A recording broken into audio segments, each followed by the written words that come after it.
Bonjour à tous. Comme vous le savez, Carl Schmitt est un auteur absolument essentiel à mes yeux, auquel j'ai déjà consacré 3 vidéos sur ma chaîne, ainsi qu'un long entretien avec Robert Stuckers. Il s'agit véritablement d'un des penseurs les plus importants du XXe siècle, chose que même ses adversaires sont aujourd'hui forcés de reconnaître. Il s'agit d'un véritable classique de la pensée politique, à l'instar d'un Thucydide, d'un Platon, d'un Aristote, de Machiavel ou de Thomas Hobbes par exemple. Et récapitulant en un sens l'ensemble de cette pensée politique dont il est l'héritier, Carl Schmitt nous offre des outils précieux pour penser le monde d'aujourd'hui, et c'est un nouvel aspect de sa pensée que j'aimerais voir avec vous dans cette vidéo. Dans les 3 premières vidéos que je lui avais consacrées, je m'étais concentré sur des textes et des notions que Carl Schmitt avait conçus sous la République de Weimar. Ce sont tous les thèmes fameux qui touchent à la décision, à la notion de politique et à la distinction entre l'ami et l'ennemi, à la critique du parlementarisme, encore à la critique de l'État total. C'est en effet sous la République de Weimar que la carrière de Schmitt, sa carrière de juriste et d'intellectuel reconnu, a atteint son point culminant. Il a obtenu une chaire à l'université de Bonn, puis à celle de Berlin, et il a attiré l'attention sur lui grâce à toutes sortes de publications importantes qui ont été très fortement discutées dès leur parution. C'est en effet sous Weimar que Schmitt écrit la plupart de ses grands textes, en tout cas ceux qui sont le plus souvent cités, comme son essai sur le romantisme politique en 1919, sa grande étude sur la dictature en 1921, ses études sur la théologie politique en 1922, son essai sur la forme politique de l'Église romaine en 1923, sa notion de politique en 1927, sa grande théorie de la Constitution en 1928, qui va vraiment couronner sa carrière de juriste, ou encore son texte sur les notions de légalité et de légitimité en 1932. Et de même, la grande conférence sur l'État fort et sur l'économie saine, à partir de laquelle j'avais réalisé ma vidéo sur la notion d'État total, date de cette même année 1932. Or, comme vous le savez, l'année 1933 qui suivra sera l'année de tous les bouleversements en Allemagne, et on a beaucoup écrit sur l'attitude de Carl Schmitt pendant le Troisième Reich. Une attitude éminemment complexe et ambiguë, sur laquelle il serait trop long de revenir en profondeur, mais qui suscite au moins autant de réactions enflammées que celles de Heidegger à la même époque. Alors, tout d'abord, Carl Schmitt était assez hostile au Parti national-socialiste en lui-même, dont il se méfiait, et en quoi il voyait comme un groupe d'aventuriers inaptes à assumer les fonctions régaliennes de l'État. D'ailleurs, je le rappelle, Carl Schmitt ne provient pas du tout du même horizon culturel et intellectuel que le courant völkisch, donc le courant populaire, populiste germanique duquel émane le NSDAP. Schmitt était en effet un catholique rhénan sur lequel la tradition latine, ou plutôt même la tradition romaine, a toujours exercé une influence bien plus déterminante que la tradition germanique. Je suis romain par l'origine, par la tradition et par le droit, avait-il répondu un jour à Ernst Niekisch. Et d'ailleurs, dans le même ordre d'idées, on considère généralement que Carl Schmitt est un des auteurs majeurs de ce qu'on appelle la révolution conservatrice allemande, mais au fond, c'est un point relativement plus discutable et ambigu qu'on pourrait le croire. En effet, par exemple, Schmitt, contrairement à la plupart des auteurs révolutionnaires conservateurs, n'a pas tellement été influencé par Nietzsche, en lequel il voyait même comme un symptôme de la maladie romantique moderne. La tradition contre-révolutionnaire a exercé une influence bien plus déterminante sur sa propre conception de l'État. En quelques mots, Schmitt se méfiait de la pensée organiciste et du romantisme qui composait une grande partie de la tradition politique allemande. Intellectuellement, il se trouve donc assez loin du NSDAP, et politiquement, il lui est même hostile dans un premier temps. À la fin des années 20 et au début des années 30, il a principalement en vue de renforcer l'exécutif présidentiel et de défendre la constitution allemande contre le Parti communiste et contre le Parti national-socialiste. En 1932, il est très proche du chancelier Schleicher et il propose même l'interdiction du parti. Et pourtant, coup de tonnerre, le 1er mai 1933, il adhère à ce même parti national-socialiste.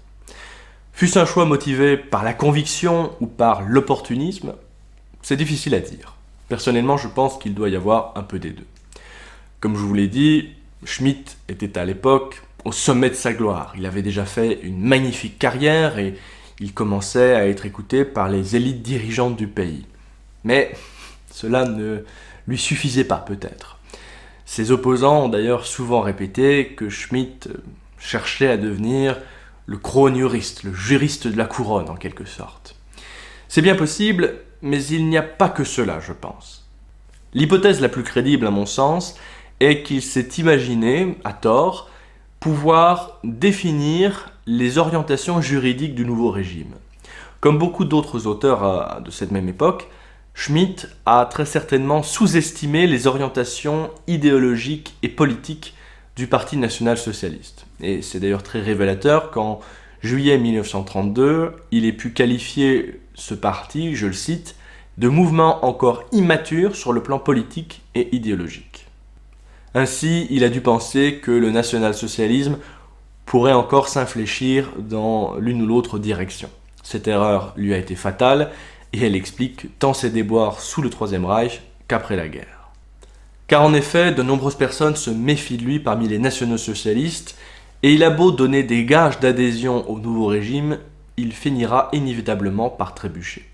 Il rappelle en effet par exemple son combat contre Weimar, contre Genève et contre Versailles, ou alors aussi dans un article de 1934, il justifiera même les assassinats politiques de la nuit des longs couteaux dans un article intitulé Der Führer schützt das Recht, le Führer protège le droit. Un article qui, comme vous en doutez, lui sera très longuement reproché après-guerre et qui lui est même encore reproché aujourd'hui.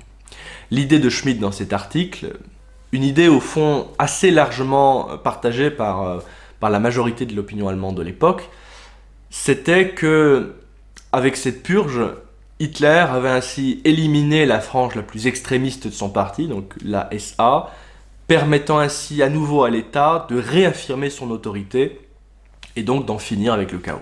Et ce sera plus largement même une idée que Schmitt tentera de faire triompher durant ces années sous le Troisième Reich, à savoir la prévalence de l'État sur le parti et son idéologie. Quelque chose qui transparaît notamment dans son livre Staat, Bewegung, Volk, l'État, le mouvement et le peuple.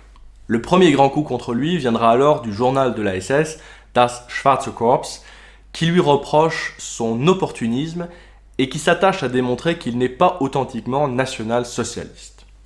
On lui reproche principalement d'être catholique, d'être étatiste et de ne pas accorder suffisamment d'importance au peuple, au sens ethnique du terme, au Volk, dans son œuvre politique. À partir de ces articles, donc, il perd toutes ses fonctions dans l'organisation du parti.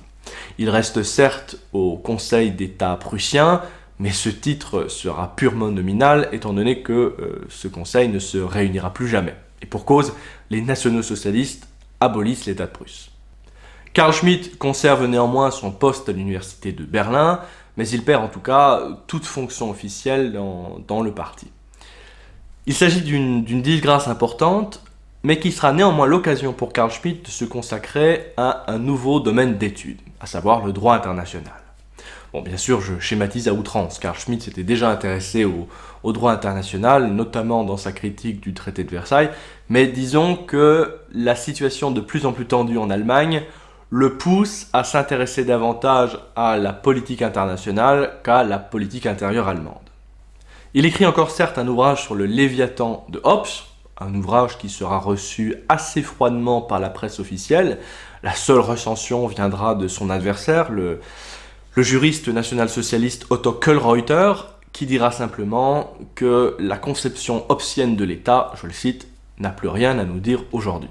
Thomas Hobbes n'était en effet pas un auteur très apprécié sous le Troisième Reich en raison de son étatisme.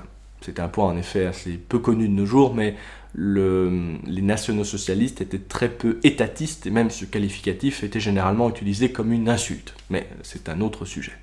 Quoi qu'il en soit, hormis ce petit livre sur Hobbes, Schmitt s'intéresse désormais principalement aux questions de droit international et le 17 octobre 1937, devant un grand parterre de juristes de l'Académie allemande du droit, Schmitt prononce une conférence qui sera ensuite publiée dans un volume indépendant, une conférence qui s'intitule Die Wendung zum diskriminierenden Kriegsbegriff, le tournant vers le concept discriminatoire de guerre.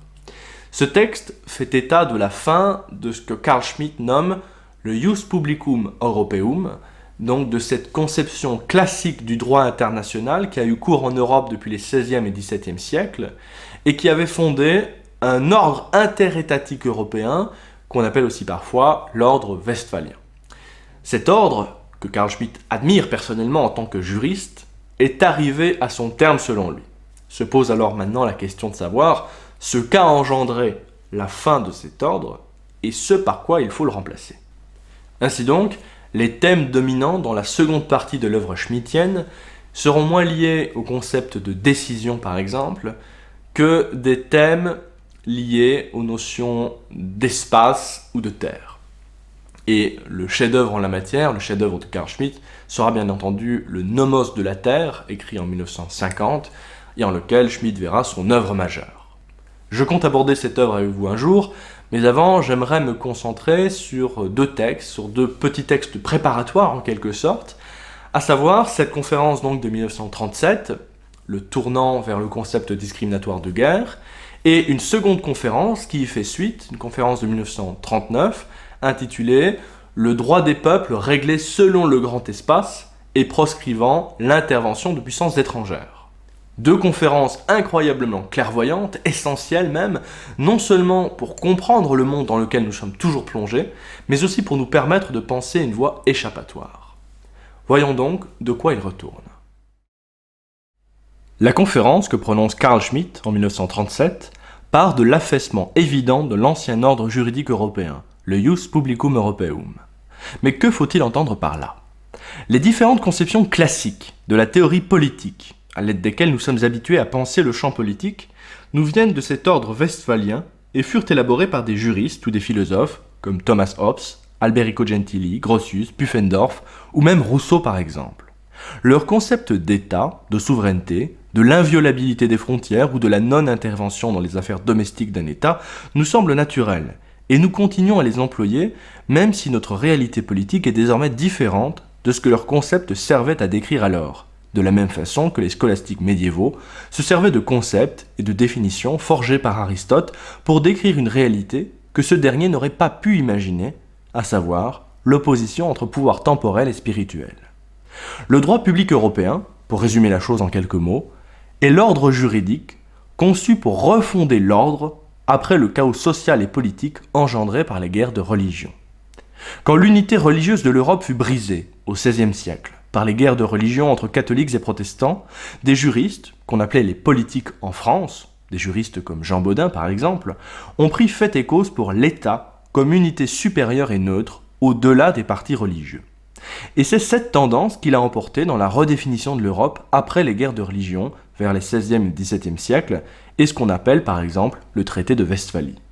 L'État souverain devient le modèle de l'unité politique par excellence afin de pacifier le continent. Et Schmitt est personnellement un grand admirateur de cet ordre westphalien, de ce Jus Publicum Europaeum, dont il se voit d'ailleurs comme le dernier héritier. L'État, ce chef-d'œuvre de la forme européenne et de la rationalité occidentale, comme dit Schmitt, s'est vu alors investi à cette époque du monopole total de la décision politique. Et c'est à cette époque que se sont élaborés tous les concepts classiques de la théorie politique, comme je vous le disais. Le traité de Westphalie, signé le 24 octobre 1648 par toutes les grandes puissances de l'Europe, a eu pour résultat le fait que les États se reconnaissent désormais mutuellement comme légitimes sur leur territoire propre. Les États reconnaissent tout d'abord la pleine souveraineté de chaque État sur son propre territoire, aucune autorité extérieure n'étant supérieure à la sienne. Aucun État ne peut s'immiscer dans les affaires d'un autre État. Est reconnue ensuite la nécessité d'un équilibre des puissances. Aucun État n'a le droit de devenir une superpuissance et les États européens ont le droit de s'allier entre eux pour éviter la montée d'une telle puissance. La religion devient aussi un domaine géré librement par chaque État, selon le principe « cuius regio, eius religio », tel prince, telle religion. Les relations interétatiques se laïcisent donc de plus en plus à partir de ce traité, et le pape perd désormais la plus grande partie de son influence sur la politique des États européens. Ainsi, l'État européen classique, dit Schmitt, avait réussi cette chose tout à fait étonnante, qui fut d'instaurer la paix à l'intérieur de ses frontières et d'exclure l'hostilité en tant que concept de droit. La guerre privée, que reconnaissait le droit médiéval, n'existait plus, et l'État avait réussi à pacifier les confessions religieuses. Ce qui régnait à l'intérieur des frontières, dit Schmitt, c'était la police, avec pour mot d'ordre tranquillité, sécurité et ordre. Et seul était considéré à l'époque comme véritablement politique la politique extérieure pratiquée par un État souverain vis-à-vis d'autres États souverains, en décidant notamment de leurs relations réciproques d'amitié, d'hostilité ou de neutralité. Or, ce qui caractérise avant tout ce Ius Publicum Europaeum, c'est une distinction nette et claire entre l'intérieur et l'extérieur, entre la paix et la guerre, entre les militaires et les civils, entre la neutralité et l'absence de neutralité. Jusque dans la guerre, les deux camps ont un clair statut et l'ennemi est reconnu sur un pied d'égalité en tant qu'État souverain. L'ennemi n'est pas un criminel, il a un statut à respecter. Voilà qui est vraiment fondamental dans la perspective traitée aujourd'hui. Schmitt ne croit absolument pas aux chimères de la paix perpétuelle et universelle entre les hommes. Le conflit, la lutte, la guerre sont toujours une possibilité. C'est la continuation de la politique par d'autres moyens, comme dirait Clausewitz, quand tous les autres précédents ont échoué. Mais si l'on ne peut supprimer l'éventualité de la guerre, on peut lui assigner des bornes, des limites, pour tenter de la contenir. Et c'est pourquoi, dans sa conférence de 1937, Schmitt affirme que l'histoire du droit des gens est l'histoire même du concept de la guerre. Le droit international est un droit de la guerre et de la paix. Ius belli ac pacis. L'idée qui prévaut dans ce droit classique, c'est cette formule cicéronienne que Schmitt chérit, inter pacem et bellum, nihil est medium. Entre la paix et la guerre, il n'y a rien au milieu. La guerre est circonscrite à une lutte entre les combattants, et on en finit avec la notion de guerre juste qui avait cours à l'époque médiévale où la guerre était sanctionnée par le pouvoir religieux. Les deux parties belligérantes ont leurs motifs et sont dans leurs droits, et il est possible ensuite d'établir une paix nette à la suite de ce conflit. Or, pour Schmitt, cette conception du droit et de la guerre est entrée en pleine décomposition au XXe siècle, et l'on peut acter de la fin de cette dernière le 2 avril 1917, quand le président américain Woodrow Wilson annonça au monde entier que les États-Unis d'Amérique entraient en guerre contre l'Allemagne pour garantir la liberté des peuples et la paix mondiale, rompant ainsi par la même occasion avec la tradition neutraliste américaine. La guerre menée par l'Allemagne était une guerre contre l'humanité, et de ce fait, l'Allemagne devait être déclarée hostis generis humanis, une expression qui servait jusque-là à désigner la piraterie.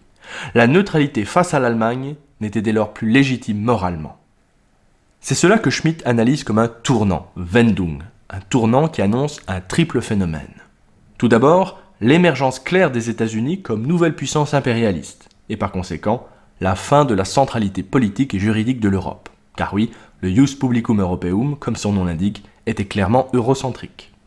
Ensuite, il entraîne le déclin du Ius Publicum comme instrument de régulation de guerre entre les États européens et l'avènement d'institutions internationales universalistes, comme la Société des Nations après la Première Guerre mondiale, qui vont prétendre garantir la paix en proscrivant simplement la guerre. Et enfin, cela marque l'avènement d'une guerre globale discriminatoire, puisque les États-Unis, en entrant en guerre, se sont arrogés le droit de décider quel parti belligérant avait raison et était moral. La guerre en cours cesse donc d'être une guerre interétatique pour devenir une guerre civile mondiale, eine Weltbürgerkrieg.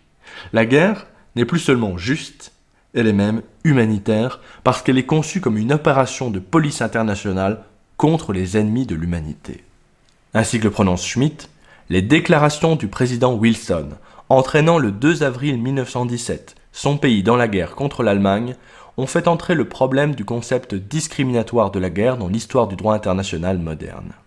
De ce fait, la question de la guerre juste s'est posée dans un sens qu'elle n'avait nullement chez les théologiens scolastiques ou chez Hugo Grotius. Pour les nations que leur tournure d'esprit porte au relativisme ou à l'agnosticisme, il n'est plus question aujourd'hui de guerre sainte, même si l'expérience de la Grande Guerre a montré que la propagande ne renonce en aucun cas à mobiliser les énergies morales et que seule une croisade est susceptible de capter. Mais pour qu'une guerre soit juste, l'esprit moderne doit en passer par certains procédés de positivisation juridique et morale. La Société des Nations de Genève, si tant est qu'elle représente quelque chose de notable, est essentiellement un système de légalisation. Elle sert à réserver le monopole du jugement sur la guerre juste à une instance précise et à remettre entre les mains de certaines puissances, grâce au tournant vers le concept discriminatoire, le pouvoir de trancher ainsi le droit ou le non-droit d'une guerre, décision lourde de conséquences. Elle n'est donc, tant qu'elle subsistera sous cette forme, qu'un moyen de préparer une guerre au suprême degré total, c'est-à-dire une guerre juste, fondée sur des prétentions supraétatiques et internationales. Deux faits historiques au moins semblent confirmer la théorie de Schmitt. Tout d'abord, le terrible blocus naval qui fut pratiqué contre l'Allemagne durant la guerre pour mettre sa population à genoux, ce qui montre bien la fin des distinctions entre civils et militaires, entre politique et économie. Un blocus, qui plus est, qui ne s'arrêtera pas en 1918, mais qui sera maintenu encore 8 mois après la guerre pour forcer l'Allemagne à signer le traité de Versailles. Ce blocus terrible fera près d'1 million de morts par sous-alimentation parmi les civils. Et ensuite, bien sûr, c'est le traité de Versailles lui-même qui instaure un nouvel ordre international et qui fait de la guerre un crime et l'ennemi, en l'occurrence l'Allemagne, un criminel. Car c'est bien en 1919, à Versailles, qu'une guerre menée par un pays fut qualifiée pour la première fois de crime international. La tâche du nouveau droit international genevois, estime Schmitt, n'est donc plus de ritualiser la guerre et de lui imposer des limitations afin d'éviter les guerres d'extermination qui avaient disparu pendant 2 siècles au moins en Europe, se félicite Schmitt. Son but, non, est d'éliminer la guerre, de l'interdire sur le plan juridique. Une mission qui, aux yeux de Schmitt et de nombreux Allemands de l'époque, n'était en fin de compte qu'une justification idéologique pour préparer une guerre totale, nouvel avatar de la guerre juste. Wer Menschheit sagt, will betrügen. Qui dit humanité veut tromper, dit Carl Schmitt, rappelant ainsi le mot de Proudhon. Si un État combat son ennemi au nom de l'humanité, cet ennemi doit être déclaré hors la loi et hors humanité. Naît ainsi un nouveau type de guerre, la guerre humanitaire. Or, la guerre humanitaire se caractérise avant tout et paradoxalement par sa violence et par son inhumanité, car il est nécessaire à ce type de guerre qu'elle discrédite l'ennemi dans les catégories morales pour en faire un monstre inhumain qu'il ne faut pas seulement repousser mais anéantir. De plus, ce qui a pris fin également, c'est la claire distinction entre état de guerre et état de paix. Désormais, il y a comme plusieurs strates entre les deux, et la paix peut devenir un état de la guerre comme un autre, chose qui sera parfaitement évidente avec la guerre froide. Aussi, comme corollaire, la véritable neutralité devient de plus en plus difficile, car si une guerre est menée pour le salut de l'humanité tout entière, la neutralité n'est plus de mise, et le conflit tend de plus en plus à devenir planétaire. Je résume bien entendu ici à grands traits les thèses essentielles qui se trouvent dans la conférence de Schmitt, qui a pu s'édire sur les travaux de juristes contemporains français et britanniques. Les développements de Schmitt, dans sa conférence de 1937, rencontrent alors une vive approbation dans l'Assemblée qui réunit ses collègues juristes. Le constat est partagé par la plupart d'entre eux. Mais une question se pose. Comment remédier à cette situation ? La disparition du droit des gens classiques n'est plus contestable, tout le monde le reconnaît avec Schmitt. Et le nouveau droit international qui est né de Versailles ne peut qu'être rejeté au vu de ses conséquences effrayantes. Mais alors, la question qui est posée avec véhémence à Schmitt est la suivante. À quoi faut-il s'attendre en lieu et place de l'ancien droit des gens ? Et à ce moment-là, en 1937, Schmitt ne sait pas vraiment quoi répondre. Il reconnaît lui-même à la fin de son texte qu'il n'y a pas lieu d'adopter une position conservatrice ou réactionnaire qui viserait à revenir à l'ancien droit international. Ce dernier est mort. Ainsi qu'il le dit lui-même, nous savons que le concept de guerre des XVIIIe et XIXe siècles ne peut subsister tel quel, que sont impérativement requis des agencements communautaires nouveaux, et qu'en particulier une communauté véritable des peuples européens est le préalable à un droit international effectif et efficace. Car ce qui a changé aussi avec la Première Guerre mondiale et le développement extraordinaire de la puissance militaire, et ce indépendamment de la Société des Nations, des États-Unis ou du traité de Versailles, c'est que le rapport de force entre les nations est globalement devenu asymétrique. Comment maintenir un droit interétatique qui traite chaque unité étatique comme son égale dès lors qu'on a la puissance de feu de raser entièrement certains pays plus faibles que soi ? Car la criminalisation de la guerre et la volonté d'en finir avec la guerre, pour illusoire qu'elle soit, repose tout de même sur l'horreur et la peur légitimes que nous inspirent les terrifiantes guerres modernes. Sommes-nous donc condamnés à cette position universaliste et moralisante ? Ce n'est pas ce que pense Schmitt, même s'il n'est pas encore en mesure de faire une proposition satisfaisante à ses confrères. Notre critique, dit-il, ne remet pas en cause l'idée d'une restructuration profonde, ni le labeur accompli dans ce sens. Ce que nous rejetons, après l'avoir passé au crible du droit international, ce n'est pas le but de fonder une communauté internationale véritable, mais une certaine méthode entachée d'imbrications confuses et irréalistes entre société des nations et ordre universel du monde. Institutionnaliser, fédéraliser, concrétiser ainsi le jugement sur la justice ou l'injustice d'une guerre nous apparaît pur errement. Plutôt qu'un pis-aller, c'est à nos yeux une obstruction à la véritable communauté des peuples, bien pire que s'il n'y avait rien. C'est donc cette difficulté qui a orienté les prochaines recherches de Carl Schmitt et qui donnera naissance, en 1950, au Nomos de la Terre, qu'il considérait lui-même comme son plus grand livre. Un livre qu'il déposera, je le cite, sur l'autel de la science juridique. Mais voyons d'abord une étape clé qui l'a mené à la maturation de sa pensée. Après son exposé de 1937 donc, comme je vous le disais, Schmitt a posé un diagnostic relativement bien accepté par les autres juristes allemands, mais il n'a pas encore fait de proposition. C'est ainsi que le 1er avril 1939, quelques mois avant le début de la Seconde Guerre mondiale, il fait une nouvelle conférence, à l'université de Kiel cette fois, qui donnera aussi lieu à une publication. Die völkerrechtliche Großraumordnung mit Interventionsverbot für raumfremde Mächte, intitulé en français « Le droit des peuples réglé selon le grand espace, proscrivant l'intervention de puissances extérieures ». Depuis 1937 au moins, Schmitt réfléchit en effet à la façon d'opposer un concept juridique de l'ordre communautaire contre l'ordre abstrait instauré par Genève. À un droit international d'inspiration universaliste, comme le promeut la Société des Nations, et qui sert la domination de certaines puissances comme l'Empire britannique ou l'Amérique, estime-t-il, Schmitt oppose dès lors un ordre international fondé sur la coexistence de plusieurs grands espaces politiques, dominés chacun par une puissance hégémonique. Le modèle avoué de Schmitt en la matière est la fameuse doctrine Monroe qui avait déterminé la politique américaine jusqu'alors. Pour ceux qui ignoraient ce qu'est la doctrine Monroe, c'est le nom qu'on a donné à la politique étrangère des États-Unis à partir de 1823. Cette année-là, en effet, le président des États-Unis a proclamé que les Amériques ne devaient plus appartenir qu'au peuple américain eux-mêmes et que les puissances extérieures, les puissances européennes du Vieux Monde en l'occurrence, n'avaient plus à y intervenir ou à tenir des aires coloniales ou stratégiques et des peuples indigènes colonisés sous tutelle.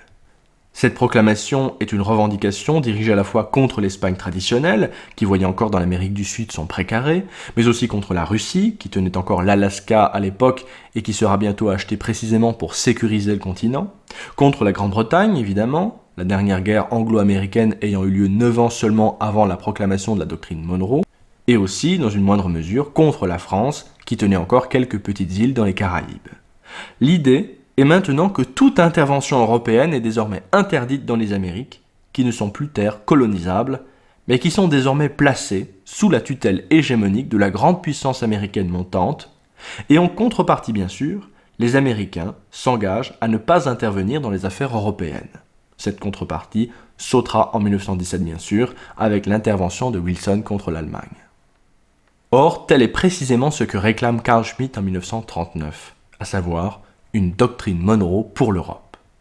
Bien sûr, ainsi qu'il le note, il ne saurait s'agir pour nous de reprendre telle quelle la logique de Monroe pour l'appliquer à d'autres pays et d'autres époques. Notre tâche est bien plutôt de rendre sensible son idée force, exploitable en droit international, d'un principe de grand espace, la rendant ainsi féconde pour d'autres espaces vitaux et d'autres situations historiques. Il se fait dès lors l'avocat d'une certaine unification européenne en remettant sur le devant de la scène la notion d'empire. Son texte de 1939 est d'ailleurs sous-titré « Une contribution au concept d'empire dans le droit international ». Mais cette idée d'empire est revalorisée au moyen d'une notion plus pragmatique qu'est celle du grand espace, Großraum en allemand, cet espace civilisationnel qui regroupe et fédère les différents États qui le composent, avec interdiction d'intervention pour toute puissance étrangère à cet espace. Tout espace, dit-il, est centré autour d'un hégémone. Dans le Nouveau Monde, ce sont les États-Unis qui jouent ce rôle, et en Europe, pour Carl Schmitt, c'est évidemment à l'Allemagne de jouer ce rôle, car elle en est le centre géographique, et parce que, historiquement, c'est elle qui est devenue l'héritière de l'idée romaine, qu'on l'on pense au Saint-Empire romain germanique par exemple. L'idée de Schmitt est donc de réorganiser l'ordre mondial à partir non pas d'un droit théorique abstrait, universaliste et déspatialisé, mais à partir des espaces civilisationnels concrets qui regroupent des peuples appartenant à une même sphère culturelle. Großraum gegen Universalismus, le grand espace contre l'universalisme, dit-il. Seul un nouveau nomos de la Terre, réorganisé à travers la construction d'un régionalisme polycentrique, serait à même de pacifier le monde, selon Carl Schmitt, qui accorde de plus en plus d'importance à l'espace, non seulement dans l'histoire du droit, mais dans toute l'histoire intellectuelle de l'Europe. Son livre Terre et mer, écrit en 1942, sera même principalement consacré à cette idée. Convaincu que, je le cite, tout ordre fondamental est un ordre spatial, Schmitt y montre qu'une révolution dans les mentalités accompagne bien souvent une révolution dans la compréhension de l'espace. Parler de la constitution d'un pays ou d'un continent, dit Schmitt, c'est parler de son ordre fondamental, de son nomos. Or, l'ordre fondamental, le vrai, l'authentique, repose essentiellement sur certaines limites spatiales. Il suppose une délimitation, une dimension, une certaine répartition de la Terre. L'acte inaugural de toute grande époque est une appropriation territoriale d'envergure. Tout changement important de la face du monde est inséparable d'une transformation politique et donc d'une nouvelle répartition de la Terre, d'une appropriation territoriale nouvelle. Les généralisations philosophiques de l'époque hellénistique, qui font de la polis une cosmopolis, sont dépourvues de topos, c'est-à-dire de localisation, et ne constituent donc pas un ordre concret. La découverte du Nouveau Monde a ainsi bouleversé l'ordre social européen au même titre que les guerres de religion pour Schmitt. Dans l'Antiquité et au Moyen Âge, les différentes flottes ne pouvaient guère contrôler que des espaces littoraux. Mais à partir de la fin du XVe siècle, des expéditions océaniques bien plus aventureuses ont été rendues possibles par de nouveaux navires, et la grande navigation a ainsi permis à l'Europe occidentale de développer une conscience globale nouvelle. Avec ces grandes découvertes, la mer cesse d'être un élément pour devenir un espace à part entière. Parallèlement à la découverte de ce nouvel espace océanique, s'est affirmé l'État moderne comme représentant une unité territoriale délimitée et d'un seul tenant qui sera la forme classique de la modernité et l'unité de référence du droit international, en vérité du droit interétatique. Ainsi que le note Schmitt, l'État souverain n'est pas seulement une notion d'ordre en général, elle est avant tout une nouvelle conception de l'ordre dans l'espace. La terre ferme devient le domaine de l'État, la mer, elle, reste libre, c'est-à-dire qu'elle n'est pas un domaine de l'État. Mais une révolution spatiale exige davantage qu'un débarquement sur une terre inconnue. Elle suppose une transformation de la notion d'espace à tous les niveaux et dans tous les domaines de l'existence humaine. Au tournant du XVIe siècle, ces changements sont partout visibles. La peinture de la Renaissance, par exemple, rompt avec l'espace de la peinture gothique du Moyen Âge. La plastique de la Renaissance, écrit Schmitt, pose les statues humaines librement dans l'espace, alors que les statues du Moyen Âge étaient angulées à des piliers ou à des murs. Le baroque, à son tour, pousse au mouvement dynamique. S'il s'apparente de ce fait à plusieurs égards au gothique, il est néanmoins tributaire du nouvel espace moderne, né d'une révolution spatiale qu'il a lui-même contribué à faire surgir. La musique brise le carcan des anciennes tonalités et place mélodies et harmonies dans l'espace acoustique de notre système dit tonal. Au théâtre et à l'opéra, les personnages se meuvent dans la profondeur vide d'un espace scénique séparé des spectateurs par un rideau. Tous les courants intellectuels et culturels de ces deux siècles, les XVIe et XVIIe siècles, Renaissance, humanisme, réforme, contre-réforme, baroque, ont ainsi contribué à la totalité de cette révolution spatiale. Or, le XXe siècle a amorcé une nouvelle révolution spatiale avec l'accélération des moyens de communication et avec la conquête des airs. Après la révolution de la mer, voilà que surgit un troisième élément au-delà de l'opposition terre-mer, à savoir l'air. L'irruption de l'élément aérien, jointe à l'accélération de la vitesse qui culmine de nos jours avec l'avènement des fusées, des satellites et des drones, change une fois encore notre rapport à la guerre. De même que l'air est indifférent aux localisations, l'aviation peut frapper n'importe où. Et c'est pourquoi Schmitt mettra en relation la délocalisation absolue de la guerre aérienne avec son pur caractère d'anéantissement.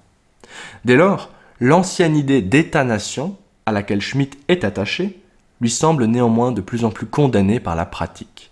L'exiguïté territoriale des États-nations ne permet plus de dominer les règles du jeu de la grande politique planétaire. Et c'est ainsi qu'après l'État territorial, le grand espace, le Großraum, lui apparaît comme le possible fondement d'un nouveau nomos de la Terre. Ainsi qu'il se confiera à Nikolaus Sombart, le fils de Werner Sombart, les véritables concurrents sont de nos jours la Russie et les États-Unis. L'Europe est hors jeu. Tocqueville s'en est rendu compte il y a 100 ans. Mais l'idée même de domination mondiale est elle aussi révolue. Ce qui s'annonce, c'est un nouveau nomos de la Terre, un nouvel ordre géographique. Il faut penser en termes planétaires, dans les dimensions d'une révolution géographique planétaire. Ce qui émerge à présent, c'est un ordre des grands espaces. On pourrait croire qu'en développant cette idée de grand espace, Schmitt allait retourner en grâce auprès des nationaux-socialistes. Ses critiques d'après-guerre l'accuseront même d'avoir ainsi proposé une feuille de route à la conquête allemande. Mais ce genre d'accusation est vraiment une preuve d'ignorance, car loin de séduire le parti, ce concept est ce qui l'en écartera à jamais. En effet, pour de nombreux juristes de la SS, comme Werner Best ou Reinhard Höhn par exemple, cette insistance sur le grand espace était proprement aberrante et devait même être perçue comme un acte d'hostilité contre le national-socialisme.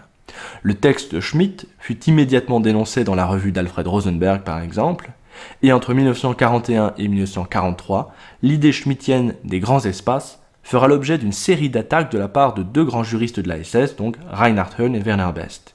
Il y a deux reproches principaux au moins qui sont adressés à Schmitt. Tout d'abord, il a le tort de ne pas fonder son espace sur la race et la biologie, et surtout sur la domination plus ou moins exclusive d'une race sur les autres. L'hégémonie de l'Allemagne dans l'espace européen est le fait du hasard de l'histoire, selon Schmitt. Ce rôle pourrait très bien être dévolu à une autre nation placée dans des conditions similaires, mais ce n'est pas en raison de sa supériorité intrinsèque. Mais surtout, cet espace mis à la place de la race se caractérise avant tout dans la pensée schmittienne par la défense d'interventions faites aux puissances étrangères, une interdiction d'intervention qui s'applique à cet espace lui-même.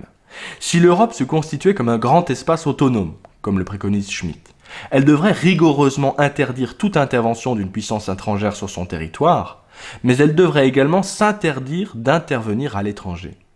Cette défense d'intervention avait donc pour corollaire une délimitation impérative.